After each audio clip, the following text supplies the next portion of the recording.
ফেসবুকে মিথ্যা গল্প সাজিয়ে গুজব রটিয়ে রাজশাহী জেলা বিএনপির আহ্বায়ক আবু সাইদ চাঁদের নামে বিভ্রান্তিমূলক অপপ্রচার চালিয়ে তার তিলে তিলে গড়ে তোলা সুনাম নষ্ট করা হচ্ছে, এমনটাই জানালেন যাদের কাছ থেকে চাঁদা নেয়ার অভিযোগ উঠেছে তারাই। বিস্তারিত থাকছে আজ দ্বিতীয় পর্বে।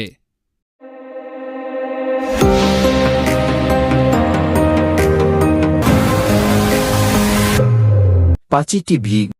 কষ্ট করলে অর্জন করা সম্ভব, তার এক বাস্তব প্রমাণ বিএনপি নেতা আবু সাইদ চাঁদ, যিনি দীর্ঘ 15-16 বছর ধরে শত নির্যাতনের মধ্য দিয়ে আজও দলটিকে নিয়ে নতুন দিগন্তের জন্য ভাবছেন।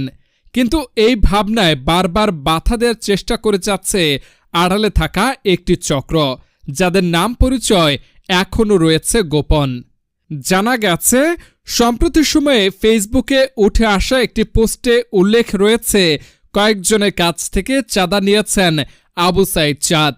সেই সূত্র ধরে ফেসবুক পোস্টের নির্দিষ্ট কয়েকজনের নাম উল্লেখ পাওয়া গেলে সরেজমিনে তাদের কাছে গিয়ে পাওয়া যায়নি টাকা নেয়ার অভিযোগের কোনো সত্যতা। এ বিষয়ে জানতে বানেশ্বর বিসমিল্লা ডাউল মিলে গেলে মালিক শাহজাহান মিথ্যে প্রচারে ক্ষিপ্ত হয়ে বলেন, আমরা 4 মার 4 পুত 4 বংশধর, আমরা কাউকে ইচ্ছা করলে মাস্টারনিকে টাকা নিতে পারবো, কিন্তু কাউকে দিব না। সে নামে বদনাম বানোয়াট, এগুলা খুব খারাপ কথা, খারাপ। এমন কোনো শক্তি নাই বললাম তো যে আমার বিসমিল্লাহ থেকে এই এলাকার কোনো লোক এসে চাঁদা নিবে।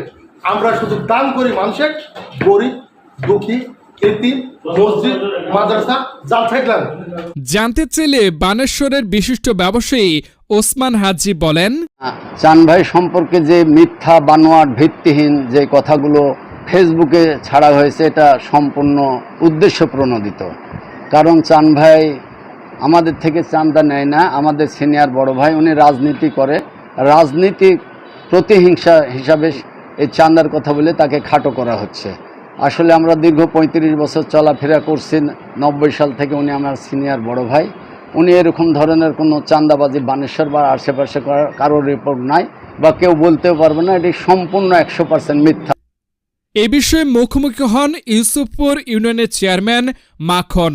তিনি বলেন, জনাব আবু সাইদ চাঁদ, আহ্বায়ক রাজশাহী জেলা বাংলাদেশ জাতীয়তাবাদী দল, উনি ন্যূনতম আমার কাছ থেকে গিয়ে বাংলাদেশের কোনো মুদ্রা উনি নেন নাই, এটা মিথ্যা ভিত্তিহীন।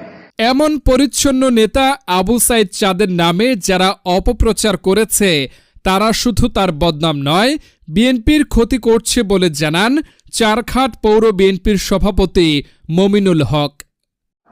যেভাবে চান ভাইকে হেয় প্রতিপন্ন করার চেষ্টা করছে, আমি মনে করি যে এইটা শুধু চান ভাইয়ের না, রাজশাহী জেলা তথা উত্তরবঙ্গের মুরব্বী হিসাবে আমরা যাকে চিনি, যার নামের বিরুদ্ধে অপপ্রচার চালাচ্ছে, তারা শুধু চান ভাইয়ের ক্ষতি করছে না, বিএনপির ক্ষতি করছে।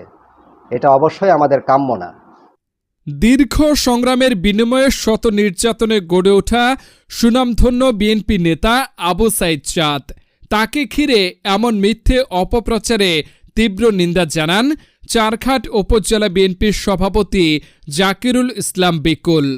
আমাদের অভিভাবক আবু সাইদ চাঁদ ভাইয়ের বিরুদ্ধে যারা যে অভিযোগ করেছে, এটা একটা সম্পূর্ণ ভিত্তিহীন, বানোয়াট এবং মিথ্যা প্রচারণা, এবং মিথ্যা প্রচারণার মাধ্যমে তাকে খাটো করা এবং হেয় করার হীন মানসিকতা। শুধুমাত্র অধিক জনপ্রিয়তার কারণে আওয়ামী লীগ তাকে বারবার মিথ্যা মামলা দিয়ে জেলে প্রেরণ করেছে, বিভিন্নভাবে তাকে নির্যাতন করা হয়েছে। সারা দেশের নির্যাতিত নেতার মধ্যে সে অন্যতম একজন নেতা। আজকে আবু সাইদ চাঁদ ভাই কিন্তু এই জায়গাতে একদিনে গড়ে ওঠে নাই, আবু সাইদ চাঁদ গড়ে ওঠে নাই। তার দীর্ঘ জীবন সংগ্রাম এবং সাহসিকতা দিয়ে এবং অন্যায়ের বিরুদ্ধে কথা বলে, ন্যায়ের পক্ষে কথা বলে আজকে এই জায়গাতে আসছে। যারা এই অভিযোগ করেছে, আমি বলবো যে আমার নেতা, আমার অভিভাবক, রাজশাহী জেলার আহ্বায়ক এবং জাতীয় নির্বাহী কমিটির একজন অন্যতম সদস্য, এরকম মানুষের বিরুদ্ধে যে মিথ্যা যে কথা বলেছে, সেটা যে অভিযোগ করেছে, সেটা একদম ভিত্তিহীন, বানোয়াট এবং উদ্দেশ্য প্রণোদিত। আমরা এর তীব্র নিন্দা জ্ঞাপন করছি। এ বিষয়ে জানতে চাইলে রাজশাহী জেলা বিএনপির আহ্বায়ক আবু সাইদ চাঁদ বলেন, যদি আমি কারো কাছ থেকে টাকা নিই, মেহরবানি করে আপনারা তাদেরকে জিজ্ঞাসা করেন। যদি অবশ্যই তারা বলে তাহলে আপনারা সেটা করবেন। কার কার নামে আসছে আপনারা ইতিমধ্যে জানেন, তাদেরকে আপনারা জিজ্ঞাসা করেন তারা আমাকে টাকা পয়সা দিচ্ছে কি না দিচ্ছে এই ব্যাপারে আপনারা ক্লিয়ার হন। তাদেরকে জিজ্ঞাসা করেন, তারা যদি বলে এটার সমস্যার সমাধান আপনারা করবেন। এ বিষয়ে জানতে চারঘাট মডেল থানার ওসি মিজানুর রহমানকে মুঠোফোনে একাধিকবার ফোন দিলে তিনি ফোন ধরে নাই।